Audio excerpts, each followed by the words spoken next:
നമസ്കാരം. വാർഡുകളിലൂടെ എന്ന പ്രോഗ്രാമിലേക്ക് സ്വാഗതം.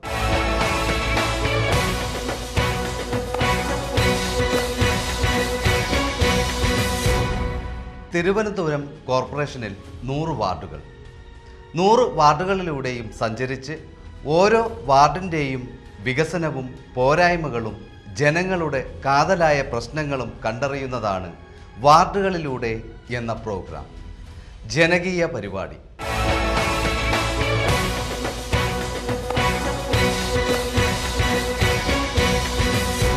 വാർഡുകളിലൂടെ എന്ന പ്രോഗ്രാം ആരെയും പുകഴ്ത്താനോ താഴ്ത്താനോ ഉള്ളതല്ല. വികസനത്തിനും പൊതുനന്മയ്ക്കും വിഘാതമായ ജനങ്ങൾ നേരിടുന്ന പ്രശ്നങ്ങൾ കണ്ടറിയാനുള്ള 100 വാർഡുകളിലൂടെയുള്ള ഒരു യാത്ര.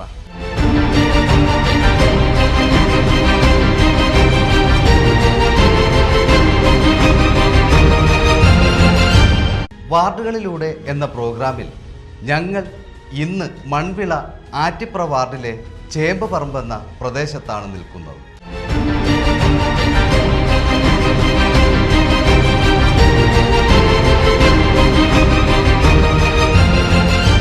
വികസനത്തിൻ്റെ ആകാശ ഗോപുരങ്ങൾ ഉയർന്നു നിൽക്കുന്ന ടെക്നോ പാർക്ക് ഉൾപ്പെടുന്ന ചേമ്പുപറമ്പ് ടെക്നോളജിയുടെ പുത്തൻ ലോകങ്ങൾ ഉയരങ്ങളിൽ നിന്ന് പിന്നെയും ഉയരങ്ങളിലേക്ക് ഉയർന്നപ്പോൾ ഇതിനരികിൽ ദുരിതം പേറുന്ന കുറേ കുടുംബങ്ങൾ.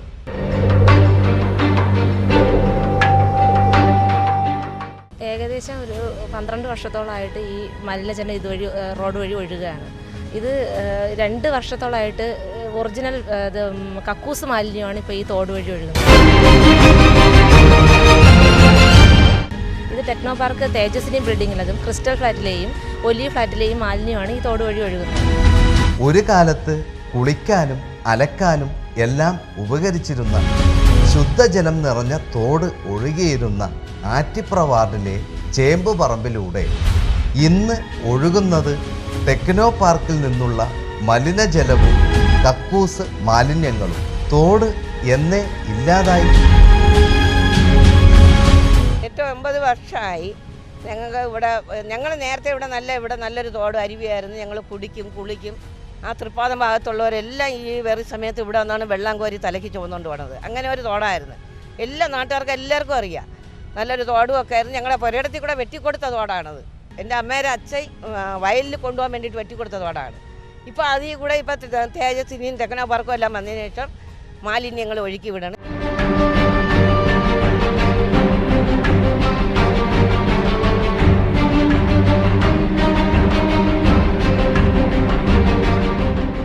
ടെക്നോ പാർക്കിലെ മാലിന്യങ്ങൾ മാത്രമല്ല, ചുറ്റുവട്ടത്തുള്ള പുത്തൻ ഫ്ലാറ്റുകളിൽ നിന്ന് ഒഴുകുന്ന മലിനജലവും ചേമ്പുപറമ്പ് പ്രദേശത്തെ ഈ ജീവിതത്തെ ദുരിതത്തിലാക്കുന്നു. ഇപ്പോൾ ഒരു 9 വർഷം കൊണ്ട് ഞങ്ങൾക്ക് ഇവിടെ ജീവിക്കാൻ വലിയ ബുദ്ധിമുട്ടാണ്. ആഹാരം എടുത്ത് വെച്ചാൽ കഴിക്കാക്കില്ല. വെള്ളം കരണ്ടില്ല. വെള്ളം അശുദ്ധമായി. പിന്നെ ഞങ്ങൾക്ക് ചൊറിച്ചിലും ദേവമെല്ലാം ചൊറിച്ചിലും പൊടി കാരണം ഞങ്ങൾക്ക് അവിടെ ഒരു ആഹാരം വേവിച്ച് വയ്ക്കാൻ വയ്യ. വേവിച്ച് വെച്ച് 5 മിനിറ്റ് കഴിഞ്ഞ് ചെന്ന് നോക്കാൻ പാത്രത്തിൻ്റെ പുറത്തെല്ലാം നിറയെ പൊടികളാണ്. ഞങ്ങൾക്ക് ഈ ദുരിതം, ഈ അശുദ്ധമായ വെള്ളം മാറ്റണം, കൊതുകടി മാറണം. കൊതുകും കൂത്താടികളും നിറഞ്ഞ ഈ മലിനജലം ചാടിക്കടന്നു വേണം ഓരോരുത്തർക്കും ഈ വഴി പോകുവാൻ. ഏറ്റവും കൂടുതൽ കഷ്ടതകൾ അനുഭവിക്കുന്നത് കുഞ്ഞുങ്ങളാണ്. പലർക്കും ഇവിടുത്തെ കൊതുക് കടിയേറ്റ് ത്വക്ക് രോഗങ്ങളും മറ്റ് സാംക്രമിക രോഗങ്ങളും വരുന്നത് നിത്യ സംഭവമായി മാറി. ഈ വേസ്റ്റ് മാലിന്യം അധികമായി വരുമ്പോഴത്തേക്ക് ഇത് റോഡിൽ കയറി റോഡ് വഴി ഒഴുകുകയാണ് ചെയ്യുന്നത്. ഒരു ചെറിയ മഴ പെയ്താൽ പോലും. എൻ്റെ 2 കുട്ടികൾ സ്കൂളിൽ പോകുന്നതാണ്. ഇവിടുന്ന് മെയിൻ റോഡിൽ ചെന്ന് കഴിഞ്ഞാലേ അവർക്ക് വണ്ടിയിൽ കയറി പോകാൻ പറ്റുള്ളൂ. ഈ റോഡിൽ പോകുമ്പോഴത്തേക്ക് പല ദിവസങ്ങളിലും ചെരുപ്പ് അങ്ങനെയുള്ള സംഭവങ്ങൾ, ഷൂ ആയിരുന്നാലും ശരി, ഞാൻ ഇവിടുന്ന് കവറിലിട്ട് റോഡിൽ കൊണ്ടുപോയിട്ടാണ് ആ റോഡിൽ നിന്നാണ് ഞാൻ അവർക്ക് ഇത് ഇട്ട് കൊടുത്തിരുന്നത്. മിക്ക ദിവസങ്ങളിലും അത്രയും വൃത്തികേടായിട്ടുള്ള ഈ ഇത് കാലിൽ ചവിട്ടി ആ വഴിയിൽ പോയിട്ട് പറ്റുമെന്നുണ്ടെങ്കിൽ നല്ല വെള്ളം അവർ ഏതെങ്കിലും വീട്ടിൽ കയറി കഴുകാൻ പറ്റുമെന്നുണ്ടെങ്കിൽ അങ്ങനെ കഴുകാറുണ്ട്.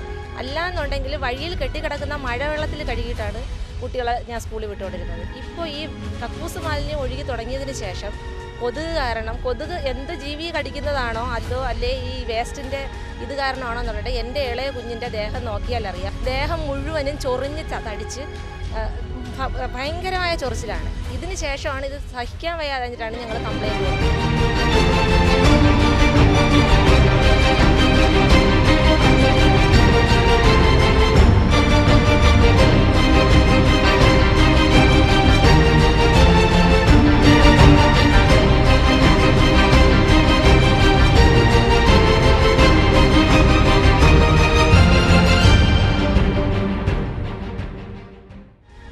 ഈ കൃഷ്ണയിൽ നിന്നും ഈ ടെക്നോ പാർക്കിൽ നിന്ന് വരുന്ന ഈ മാലിന്യങ്ങൾ നമ്മളെ വീട്ടിൻ്റെ നടയിൽ കൂടെയാണ് ഒഴുകി പോകുന്നത്. ഈ ഒഴുകി പോകുന്നത് നമ്മൾ സ്കൂളിൽ പോകുമ്പം ഈ കാലിലൊക്കെ പറ്റി വഴുതി വീഴാറുമുണ്ട്. ഇത് കാരണം നമുക്ക് അന്ന് സ്കൂളിൽ പോകാനും പറ്റില്ല. ഈ വഴി സ്കൂളിലേക്ക് പോകുന്ന കുട്ടികളുടെ കാലിൽ പറ്റിപ്പിടിക്കുന്ന മാലിന്യം സ്കൂളിലെത്തിയാൽ മറ്റു കുട്ടികൾ ഇവരെ നാറുന്നു എന്ന് പറഞ്ഞ് കളിയാക്കുന്നു. ഒഴുകി പോകുന്ന ഈ അഴുക്ക മാലിന്യ വെള്ളം നമ്മളെപ്പോഴും സ്കൂളിൽ പോകുമ്പോൾ വഴുതി വീഴുന്ന അടുത്തുള്ള വീട്ടിൽ കയറിയാണ് കഴുകിയിട്ട് പോകുന്നത്. ഈ കഴുകിയിട്ട് പോകുന്ന ദിവസമെല്ലാം കുട്ടികൾ കളിയാക്കാറുണ്ട്, ഇങ്ങനെ നമ്മളെ നാറുന്നു. പിന്നെ വഴുതി വീഴാറുള്ള ദിവസങ്ങൾ നമ്മൾ വീട്ടിൽ തന്നെ ഇരിക്കും, സ്കൂളിൽ പോകാനും പറ്റും. ഇവിടെ ഇവർക്ക് കളിക്കാൻ കളിസ്ഥലമില്ല. തൊട്ടടുത്ത സ്ഥലങ്ങളിലെ കുട്ടികൾ ഇവരെ കളിക്കാൻ കൂടെ കൂട്ടില്ല. കാരണം ഇവർ നടന്നു വരുന്നത് മാലിന്യം ചവിട്ടിയാണ്. ഇവർ ജീവിക്കുന്നത് മാലിന്യങ്ങൾക്കിടയിലാണ്. നമുക്കിവിടെ കളിക്കാൻ ഗ്രൗണ്ട് പോലും ഇല്ല. ഈ നമ്മൾ വേറെ എവിടെയെങ്കിലും ചെന്ന് കളിക്കാമെന്ന് വിചാരിച്ചാൽ ഈ മാലിന്യം ഒഴുകി പോകുന്നതുകൊണ്ട് വേറെ കുട്ടികൾ നമ്മളെ അടുപ്പിക്കാറുമില്ല. ഇങ്ങനെയാണ് ഈ മാലിന്യം ഒഴുകി പോകണം അവിടുത്തെ ഒന്നും അടുപ്പിക്കാറില്ല. നമ്മളെ വീട്ടിൽ തന്നെയാണ് എപ്പോഴും. സുഖലോലുപരായ ഫ്ലാറ്റുകളിൽ കഴിയുന്നവർ, അവരുടെ മാലിന്യം കൊണ്ട് കഷ്ടപ്പെടുന്നവർ മറുവശം. ഒരു നാടിന് സംഭവിച്ച ദുരന്തത്തിൻ്റെ നേർക്കാഴ്ചകളാണ് ഇത്. എത്രയോ വട്ടം സങ്കടം പറഞ്ഞു കഴിഞ്ഞു അധികാരികളോടും ടെക്നോ പാർക്ക് സിഎയോടും. പക്ഷേ എല്ലാം ജലരേഖകൾ മാത്രം.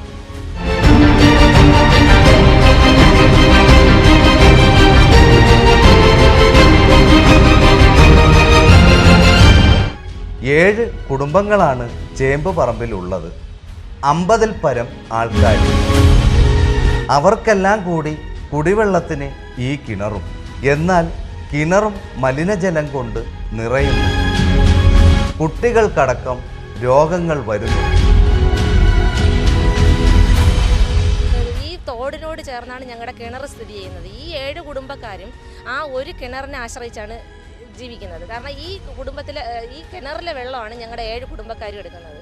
ഈ വേസ്റ്റ് മാലിന്യം പോകുന്ന വെള്ളം ഏകദേശം ഇത് കിണറിനും വേസ്റ്റിനുമായിട്ടുള്ള ഡിസ്റ്റൻസ് എന്ന് പറഞ്ഞു കഴിഞ്ഞാൽ ഏകദേശം 15 മീറ്ററോളം ഒന്നാണെന്ന് തോന്നുന്നു. ഇത് ഏകദേശം ഒരു 2 മീറ്ററോളം പോലും വ്യത്യാസമില്ല ഞങ്ങളുടെ കിണറും ഈ വേസ്റ്റ് മാലിന്യവും കൂടെ ചേർന്നിട്ട്. ഒരു മാസത്തിൽ തന്നെ ഒരു 4-5 പ്രാവശ്യമെങ്കിലും എൻ്റെ കുട്ടികൾക്ക് അസുഖം വരാറുണ്ട്.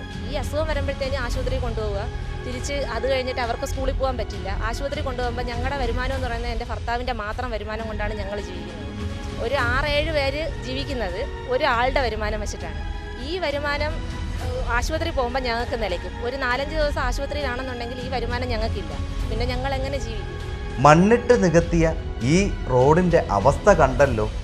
ഇത് കനത്ത വേനലിലെ കാഴ്ചയാണെങ്കിൽ മഴ വരുമ്പോൾ എന്താവും സ്ഥിതി? മഴവെള്ളവും മലിനജലവും കൂടിക്കലർന്ന് ഒരു തോട് തന്നെയാവും ഈ റോഡ്. മഴ വന്നു കഴിഞ്ഞാൽ മുട്ടു അളവാണ് വെള്ളം. ദേഹം മൊത്തം ചൊറിച്ചിലും കൈകാലുകളെല്ലാം ചൊറിച്ചിലും കുട്ടികൾക്ക് അസുഖങ്ങൾ വരക്കും. എല്ലാം ഇപ്പോഴും ഉണ്ട് കുട്ടികൾക്ക് അസുഖം. 2 കുട്ടികൾക്ക് ഇപ്പോഴും അസുഖമുണ്ട്. ഇവിടുത്തെ ഈ ശ്വാസമെല്ലാം ഇത് ശ്വസിച്ച് 2 കുട്ടികൾക്ക് ഇവിടെ നിൽക്കുന്ന ഈ 2 കുട്ടികൾക്ക് എപ്പോഴും, ഈ കുട്ടിക്ക് എന്നും അസുഖമാണ് ഈ മാലിന്യങ്ങൾ ശ്വസിക്കുന്നത് കൊണ്ട്.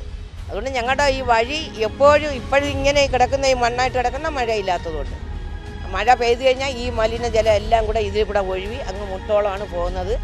അത് ഞങ്ങൾക്ക് ഈ പകുതി വരെ ടാറിട്ടിട്ടില്ല. ഇങ്ങോട്ട് കിടന്ന ടാറിനെ ഈ ഒലിവാറാണ് ഞങ്ങളുടെ ടാറ് ഉടച്ചത്. എന്നിട്ട് അവർ ഇതുവരെയും അവർ ഇട്ട് തന്നിട്ടില്ല. ഓരോ ആഴ്ചയും ഇവിടെ ബഹളം വയ്ക്കും, അവിടെ വണ്ടി ചേർക്കും. അവരാണ് നാളെ ഇട്ട് തരാം, മറ്റന്നാൾ ഇട്ട് തരാമെന്ന് പറഞ്ഞുകൊണ്ട് അവർ ഇതുവരെയും അത് ഇട്ട് തന്നിട്ടില്ല. ഇപ്പം അതും ഒരു 3 വർഷത്തോളമായി.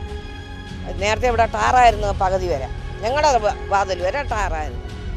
അങ്ങനെ ഈ ഞങ്ങൾക്ക് ഈ ദുഷിച്ച വെള്ളത്തിൽ കൂടെ നടക്കാനുള്ള ബുദ്ധിമുട്ട് റോഡിൽ ആ മഴ സമയത്ത് വന്ന് കണ്ടാലേ അത് എല്ലാവർക്കും ബോധ്യമാവുള്ളൂ. ഇവിടെ എങ്ങനെയാണ് ഈ മാലിന്യ ജലം എങ്ങനെയാണ് ഒഴുകി പോയിക്കൊണ്ടിരിക്കുന്നത്, ആറ് പോകും പോലെയാണ് പോകുന്നത്. ഞങ്ങൾക്ക് എല്ലാവർക്കും ബുദ്ധിമുട്ടാണ്, ഇങ്ങനെ പോകാനും വരാനും എല്ലാം ബുദ്ധിമുട്ടാണ്. രോഗങ്ങൾ പടർന്നു പിടിക്കും. മനുഷ്യർ മാത്രമല്ല ഈ മലിനജലത്തിൻ്റെ പ്രശ്നം കൊണ്ട് ദുരിതം അനുഭവിക്കുന്നത്. വളർത്തുമൃഗങ്ങളും കോഴികളും ചത്തുപോകുന്നു. കോഴികൾ 2-3 ചത്തത്, അത് അസുഖം കൊണ്ടായിരിക്കും ചത്തത്. ആട് ഇവിടെ കൊണ്ടുവന്ന് കെട്ടിയാണ്, ഈ തോട്ടിൽ കൊണ്ടുവന്ന് പ്രസവിച്ചൊരു 16 ദിവസമായി. അപ്പോൾ അങ്ങോട്ടേക്ക് കെട്ടുവന്നായിട്ട് കൊണ്ടുവന്നു. തിരിച്ചൊന്നും പറ്റി പച്ചവെള്ളം കൊടുക്കാമെന്ന് ഞാൻ പറഞ്ഞു, അവിടെ തോട്ടിൽ നിന്ന് കുടിച്ചത്. 2 ദിവസം കഴിഞ്ഞത് അതിന് വയറ്റുകളൊക്കെയായി. 6 ദിവസം കിടന്ന് 6 ചത്ത്. 2 പൊടിക്കുട്ടികളും തോടുണ്ട്. കുപ്പിപ്പാൽ കൊടുത്ത് വളർത്തുന്നത്, അത് വളരണവുമില്ല. ഇപ്പം 2 മാസമായി. 10,000 രൂപ വിലയുള്ള ആട്. നാട്ടിൽ വികസനം വേണം, ഫ്ലാറ്റുകൾ വേണം, ടെക്നോ പാർക്കുകൾ വേണം എന്നൊക്കെ ആഗ്രഹിച്ച് പ്രവർത്തിച്ചവർ പോലും കഷ്ടത്തിലായി. ചേമ്പ്യൻ പറമ്പിനടുത്ത് മലിനജലം ഒഴുകുന്നു. ഇവിടെ താമസിക്കാൻ കഴിയാതെ വീട് വിട്ട് പോകേണ്ടി വന്നവരും ധാരാളം. ഞാൻ ഈ ടെക്നോ പാർക്ക് വരുമ്പോഴത്തേക്ക് ടെക്നോ പാർക്കിന് വേണ്ടി വരണമെന്ന് ആഗ്രഹിച്ച് അതിനുവേണ്ടി നിന്ന ഒരു മനുഷ്യനാണ്. പക്ഷേ ഈ ടെക്നോ പാർക്ക് വന്നതിന് ശേഷം ഇവർ അടിസ്ഥാന സൗകര്യങ്ങൾ, ടെക്നോ പാർക്ക് വന്നതല്ലാതെ അടിസ്ഥാന സൗകര്യങ്ങൾ യാതൊന്നും തന്നെ ഇവിടെ നടത്തിയിട്ടില്ല. ഈ കാണുന്ന വെള്ളം മുഴുവൻ ഒലിച്ചു വന്ന് കിടക്കുന്നത് എൻ്റെ വീട്ടിനടുത്താണ്. എനിക്ക് സർക്കാരിൽ നിന്ന് എനിക്ക് കഴിയാനുള്ള പെൻഷൻ കിട്ടുന്നുണ്ട്, പക്ഷേ എനിക്ക് ആ വീട്ടിൽ താമസിക്കാൻ വയ്യ. ആ വീട്ടിൽ താമസിക്കാൻ വയ്യ. ഞാനിപ്പോൾ എൻ്റെ മോളെ വീട്ടിലാണ് പോയി താമസിക്കുന്നത്. ഇവരെടുത്തു കഴിഞ്ഞപ്പോഴത്തേക്ക് പകുതി സ്ഥലം പോയപ്പോഴത്തേക്ക് എനിക്ക് വീട്ടിൽ കയറാനുള്ള വഴിയില്ല. ഇവരെഴുതി തന്നിട്ടുണ്ട് എനിക്ക് വഴി ശരിയാക്കി തരാമെന്ന്.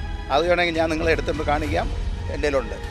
ഏക വഴി, എനിക്കുള്ള ഏക വഴി പോയിരിക്കുകയാണെന്ന് CEO എഴുതി തന്നിട്ടുണ്ട്. അവർ ശരിയാക്കി തരാമെന്ന് പറഞ്ഞിട്ട് കൊല്ലം 6 ആയി. ഇതേവരെ ഒന്നും നടന്നിട്ടില്ല. ഇപ്പോൾ അവരവിടെ ടേപ്പ് കെട്ടിയിട്ടുണ്ട്. ഈ CEO ഗിരീഷ് ബാബു വന്നതിന് ശേഷം എന്തെങ്കിലും നടപടി എടുക്കാമെന്ന് പറഞ്ഞിട്ട് ചെയ്തിട്ടുണ്ട്. ഇവരെല്ലാവരും വന്ന് എൻ്റെ അടുത്താണ് പരാതി പറയുന്നത്. ഈ പരാതി പറഞ്ഞു കഴിഞ്ഞാൽ ഈ നിങ്ങൾ കാണുന്നില്ല, ഈ വെള്ളം മുഴുവൻ വന്ന് കിടക്കുന്നത് എൻ്റെ അവിടെയാണ്. വെള്ളം കുടിക്കാനും ഒക്കില്ല, ഒന്നും ഒക്കില്ല. എനിക്ക് വെള്ളം കോർപ്പറേഷൻ വെള്ളം എടുക്കാനായിട്ട് വഴിയില്ല. അതുകൊണ്ട് എനിക്ക് കോർപ്പറേഷൻ വെള്ളം എടുക്കാനും ഒക്കില്ല. അങ്ങനെയാണ് ഞാൻ അവിടെ നിന്ന് മാറി താമസിക്കുന്നത്. എത്രയോ വർഷമായി ഈ റോഡും അതിന് അരികിലെ മാലിന്യത്തോടും ഇവിടെ ജനങ്ങൾക്ക് ദുരിത കാരണമായി. പാവപ്പെട്ടവരുടെ പ്രശ്നങ്ങൾ കൂടി ബന്ധപ്പെട്ടവർ കാണണം, പരിഹാരം കണ്ടെത്തണം. നിരന്തരം 6 വർഷങ്ങളായി പ്രശ്നപരിഹാരത്തിന് ജനങ്ങൾ മുറവിളി കൂട്ടുന്നത്. പക്ഷേ പ്രയോജനം ഒന്നും ഉണ്ടായില്ല. രൂക്ഷമായ ആരോഗ്യ പ്രശ്നങ്ങൾ സൃഷ്ടിക്കുന്ന ഈ മാലിന്യങ്ങൾ നീക്കാൻ അതിന് എന്ത് നടപടികൾ കൈക്കൊള്ളണമെന്നതിനെക്കുറിച്ച് ആറ്റിപ്ര വാർഡ് കൗൺസിലർ സുനിൽ ചന്ദ്രനും ഇവർക്കും വ്യക്തതയുണ്ട്. ഇവിടുത്തെ മാലിന്യ പ്രശ്നമെന്ന് പറയുന്നത് ചേമ്പുപറമ്പ് പ്രദേശത്തെ ഒറ്റപ്പെട്ട ഒരു വിഷയമല്ല. ഇത് ആറ്റിപ്രയെ മുഴുവൻ മാലിന്യത്തിലാക്കുന്ന ഒരു വിഷയമാണ് ഇവിടെ ഉള്ളത്. ഈ സ്ഥലവുമായിട്ട് അല്ലെങ്കിൽ നമ്മുടെ തെറ്റിയാറുമായി ബന്ധിട്ട് അഭേദമായിട്ടുള്ള ബന്ധമുണ്ട്.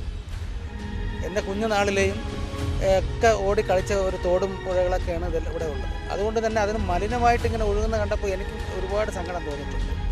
ഇപ്പോൾ അതുമായി ബന്ധപ്പെട്ട് ഇവിടെ നിന്ന് ഫ്ലാറ്റുകാരുടെയും ഇവിടെ തേജസ്വിനി ബിൽഡിങ്ങും സിഇഒയുമായി ടെക്നോ പാർക്ക് സിഇഒയുമായിട്ടൊക്കെ സംസാരിച്ചു. ഈ മാലിന്യം ഒഴുകുന്നതിന് ഒരു ശാശ്വത പരിഹാരം ഉണ്ടാകണമെന്നുള്ള ഒരു അഭ്യർത്ഥനയുമായിട്ട് ഞാൻ എല്ലാ സ്ഥലങ്ങളിലും ഈ ഫ്ലാറ്റുകാരോടത്തും ഈ ടെക്നോ പാർക്ക് സിഇഒയുടെ അടുത്തൊക്കെ നിരന്തരം ഞാൻ അവരുടെ ഫോണിലൂടെ വിളിക്കുകയും നേരിട്ട് കണ്ട് സംസാരിക്കുകയും ചെയ്യും. അതിൻ്റെ അടിസ്ഥാനത്തിൽ ടെക്നോ പാർക്ക് സിഇഒ അസോസിയേഷൻ്റെ ഒരു പരാതി ഇവിടുത്തെ ഈ സ്ഥലവാസികൾ നേരത്തെ പറഞ്ഞ ഒരു 19ഓളം ആൾക്കാർ ഒപ്പിട്ടുകൊണ്ട് ഒരു മെമ്മോറാണ്ടം എനിക്ക് തരികയും അതുപോലെ തന്നെ അസോസിയേഷനും പരാതി തരികയും അതിൻ്റെ അടിസ്ഥാനത്തിൽ ഞാൻ സിഇഒയുമായിട്ട് ടെക്നോ പാർക്ക് സിഇഒയുമായിട്ട് സംസാരിക്കുകയും അദ്ദേഹം ഞങ്ങൾ സംസാരിച്ച മാത്രയിൽ തന്നെ അദ്ദേഹം അവിടെ വിളിച്ചു വരുത്തി ഞങ്ങൾ അസോസിയേഷൻ്റെ ആൾക്കാരുൾപ്പെടെ ഞാൻ ഉൾപ്പെടെ ഇരുന്നുകൊണ്ട് ഒരു ഒത്തുതീർപ്പ് വ്യവസ്ഥ ഉണ്ടാക്കി. 15 ദിവസത്തിനകം ഈ മാലിന്യം തെറ്റിയാറിലേക്ക് ഒഴുകുന്ന സംവിധാനം അവസാനിപ്പിക്കുമെന്നാണ് പറഞ്ഞിട്ടുള്ളത്. ചേമ്പ്യൻ പറമ്പ് പണ്ട് നല്ല കൃഷിയിടമായിരുന്നു. നന്നായി പച്ചക്കറികൾ കൃഷി ചെയ്തിരുന്നു. പക്ഷേ ഇവിടെ ഇപ്പോൾ ഒന്നും വിളയുന്നില്ല. എങ്ങനെ കാർഷിക ഉൽപ്പന്നങ്ങൾ കൃഷി ചെയ്യും ഈ മാലിന്യത്തിൻ്റെ ഇടയിൽ? ഞാൻ പച്ചക്കറിയൊക്കെ നടുന്ന ആളാണ്. പക്ഷെ ഒരൊറ്റ പച്ചക്കറി ഇപ്പം എനിക്ക് കിട്ടില്ല. കത്തിരിക്ക വെണ്ടയ്ക്കയിലെല്ലാം വെച്ച് കയറിയിരുന്ന് തിന്ന് നശിപ്പിച്ചെല്ലാം കളയണേണ്. ഇപ്പം എനിക്ക് കഴിഞ്ഞ ഒരു 2 മാസത്തിന് മുമ്പും ഒരു 100-300 രൂപയ്ക്ക് ഞാൻ മലക്കറി വാങ്ങിച്ച തൈകൾ വാങ്ങിച്ചിട്ട് നട്ടനൊക്കെ ഒന്നുപോലും എനിക്ക് കിട്ടിയില്ല.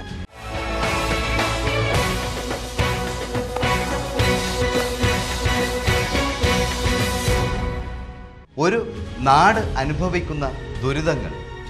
ഇന്ന് നമ്മുടെ നാട് നേരിടുന്ന ഏറ്റവും രൂക്ഷമായ പ്രശ്നമാണ് മാലിന്യ നിർമ്മാർജ്ജനം എന്നത്. കുറേ ആളുകൾ സുഖമായി ജീവിക്കാൻ മറ്റുള്ളവരെ ദുരിതത്തിലാഴ്ത്തുന്നത്, രോഗികളാക്കുന്നത് അനീതിയല്ലേ?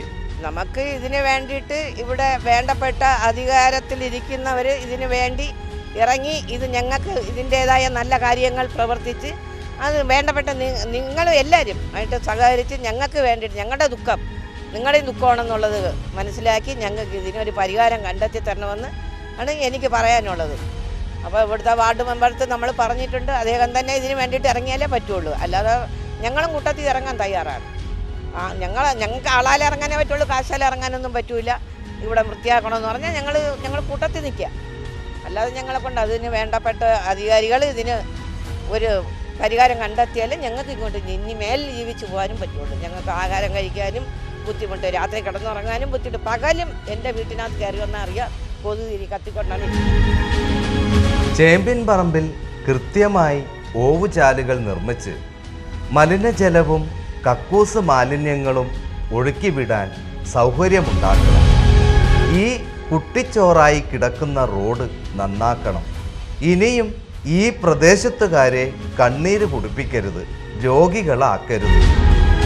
ഞങ്ങൾ കംപ്ലൈൻറ്റ് കൊടുത്തിട്ടുണ്ട്. ഇപ്പം കോർപ്പറേഷനിൽ നിന്നായിരുന്നാലും ഇപ്പം മെമ്പർ ഇടപെട്ടായിരുന്നാലും അല്ലെങ്കിൽ മേയർ ഇടപെട്ടായിരുന്നാലും ഞങ്ങൾക്ക് ഇതിനൊരു പരിഹാരം കണ്ടെത്തി തരണം. കാരണം തന്നേ തീരൂ. കാരണം എന്ന് വെച്ച് കഴിഞ്ഞാൽ ഞങ്ങൾക്ക് വേണ്ടിയിട്ട് ഓരോ കാര്യങ്ങൾ ചെയ്യേണ്ടത്. ഇപ്പം ബഹുമാനപ്പെട്ട മെമ്പർ, ബഹുമാനപ്പെട്ട മേയർ, ഇവരൊക്കെയാണ് ഞങ്ങൾക്ക് വേണ്ടിയിട്ട് ചെയ്യാനുള്ളത്. അത് എങ്ങനെ ഏത് വഴിക്കാണെന്നുള്ളത് അവർ ആ ഒരു രീതിയിൽ അതിന് വേണ്ടിയിട്ടുള്ളൊരു ഇത് ഞങ്ങൾക്ക് പ്രശ്നത്തിന് പരിഹാരം കണ്ടെത്തി തരണം. പിന്നെ അത് മാത്രമല്ല ഈ ടെക്നോ പാർക്കിലെ തേജസ്വിനി ബിൽഡിങ്ങോ ഒലീവുകാരോ ക്രിസ്റ്റൽ ഫ്ലാറ്റുകാരോ അവരുടെ മാലിന്യമാണ് ഇതുവഴി ഒഴുകുന്നത്. അപ്പോൾ അവർ അതിന് അങ്ങനെ അവർക്കത് നിർത്താൻ കഴിയുന്നില്ലെങ്കിൽ ഞങ്ങളുടെ വസ്തുവിന് മാന്യമായ വില തന്ന് ഞങ്ങളുടെ വസ്തു അവരെടുക്കുകയാണെന്നുണ്ടെങ്കിൽ ഞങ്ങൾ എങ്ങോട്ടെങ്കിലും മാറിപ്പോകാൻ ഞങ്ങൾ തയ്യാറാണ്. കാരണം ഞങ്ങൾ ജനിച്ച് വളർന്ന സ്ഥലമാണിത്. ഈ അവസ്ഥയിലല്ലായിരുന്നു ഏകദേശം ഒരു 15-20 വർഷങ്ങൾക്ക് മുമ്പ് വരെയും ഈ അവസ്ഥയല്ലായിരുന്നു. ഒരു 5 വർഷത്തിന് ശേഷമാണ് ഇത്രയും അവസ്ഥ ഇങ്ങനെയായത്. അപ്പോൾ ഇതിന് ഒരു നിർത്തലാക്കാൻ അവർക്ക് കഴിയുന്നില്ലെങ്കിൽ ഇത്രയും വസ്തു അവരെടുത്തിട്ട് അവരെന്താണെന്ന് വെച്ചാൽ അതിനെന്താണെന്ന് വെച്ചാൽ അവർ ചെയ്യട്ടെ. കാരണം ഞങ്ങൾക്ക് ഈ ഒരു 7 കുടുംബക്കാർക്കും ജീവിക്കണമല്ലോ. ഇത് ഈ വേസ്റ്റ് മാലിന്യത്തിൽ കടന്ന് ജീവിക്കാന്ന് പറഞ്ഞാൽ ഇന്നത്തെ കാലത്ത് നാട് വികസിച്ചുകൊണ്ടിരിക്കുന്നെങ്കിൽ ഇങ്ങനെയുള്ള കുറേ ഭാഗങ്ങൾ നശിച്ചുകൊണ്ടിരിക്കുകയാണ്. അവിടെ ജീവിക്കുന്ന ജനങ്ങളും ഇതേപോലെ ഒരല്പാൽപമായിട്ട് നശിച്ചുകൊണ്ടിരിക്കുകയാണ്. അവർ അസുഖം വന്നായിരുന്നാലും ഇതൊന്നും ആരും അറിയില്ല. പരിഹാരം കാണേണ്ടവർ കണ്ണടച്ച് ഇരുട്ടാക്കരുത്. വേണ്ടപ്പെട്ടവർ ചേമ്പിൻ പറമ്പ് നിവാസികളുടെ പ്രശ്നങ്ങൾക്ക് പരിഹാരം കണ്ടില്ലെങ്കിൽ ഇവർ സമരത്തിന് ഒരുങ്ങുകയാണ്. ഞങ്ങളിവിടുന്ന് ഒരു 50ഓളം ആളുകളാണ് ഞങ്ങളുടെ ഈ 7 കുടുംബത്തിലുള്ളത്. ഈ 50ഓളം പേരും കൂടെ ഞങ്ങൾ കോർപ്പറേഷനിൽ സമരം ഇരിക്കാനുള്ള തീരുമാനത്തിലാണ് ഇരിക്കുന്നത്. അല്ല അവിടെ ഞങ്ങൾക്ക് വിജയം കണ്ടില്ലെങ്കിൽ ഞങ്ങൾ മേയറെ വീട്ടുമുറ്റത്ത് ഞങ്ങൾ ചട്ടിയും കലമായിട്ട് ചെന്നിരുന്ന് അവിടെ ആഹാരം പാകം ചെയ്ത് അവിടെ ആകുമ്പോഴത്തേക്കും നല്ല വൃത്തിയാണ്. ആഹാരം പാകം ചെയ്ത് ഞങ്ങൾ അവിടെ കഴിക്കാമെന്നുള്ള ഒരു തീരുമാനത്തിലാണ് ഞങ്ങളിരിക്കുന്നത്.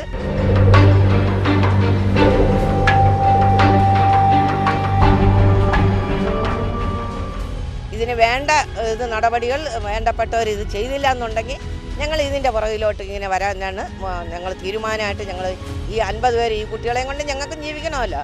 അപ്പം ഞങ്ങൾ അതിന് വേണ്ടിയിട്ടുള്ള തീരുമാനത്തിലാണ്. ഇതിന് വേണ്ടിയിട്ടുള്ള നടപടികളെല്ലാം കോർപ്പറേഷനായാലും മേജറായാലും ആരായിരുന്നാലും ഇതിന് വേണ്ടിയിട്ടുള്ള നല്ലൊരു നടപടി എടുക്കണമെന്നാണ് എനിക്ക് പറയാനുള്ളത്. ഞങ്ങളിതിൽ ഇപ്പോൾ 2 മാസം കൊണ്ട് ഞങ്ങളിതിൽ ഇറങ്ങിയിരിക്കുകയാണ്.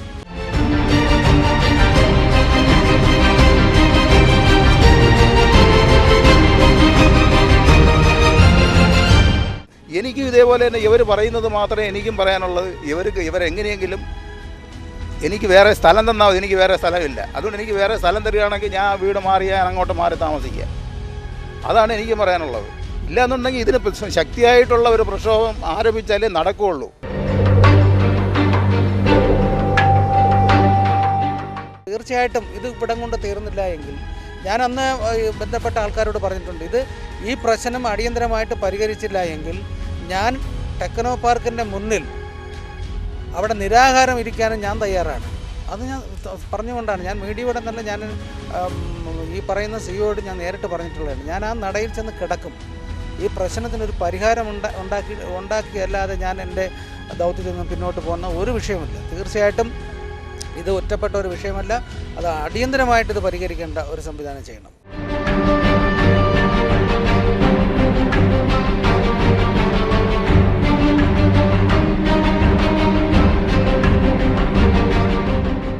ചേമ്പിൻ പറമ്പിൻ്റെ മാത്രം പ്രശ്നമല്ല ഇത്. ഈ മലിനജലവും കക്കൂസ് മാലിന്യവും കൂടിക്കലർന്ന് കൂടുതൽ സ്ഥലത്തേക്ക് ഒഴുകിക്കൊണ്ടിരിക്കുകയാണ്.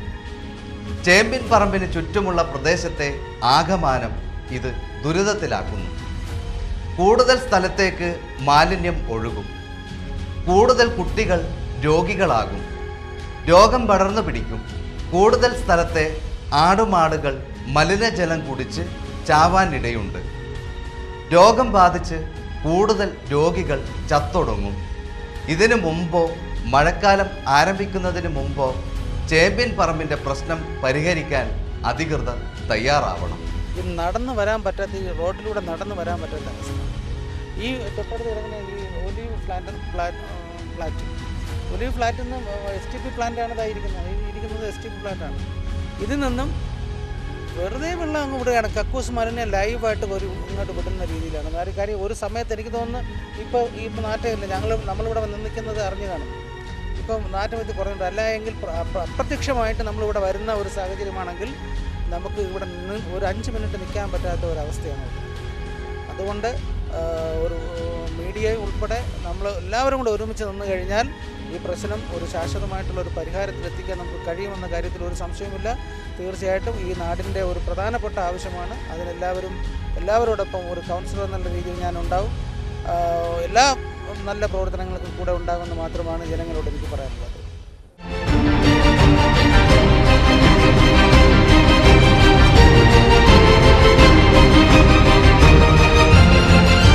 വാർഡുകളിലൂടെ എന്ന പ്രോഗ്രാം ഇവിടെ അവസാനിക്കുന്നില്ല.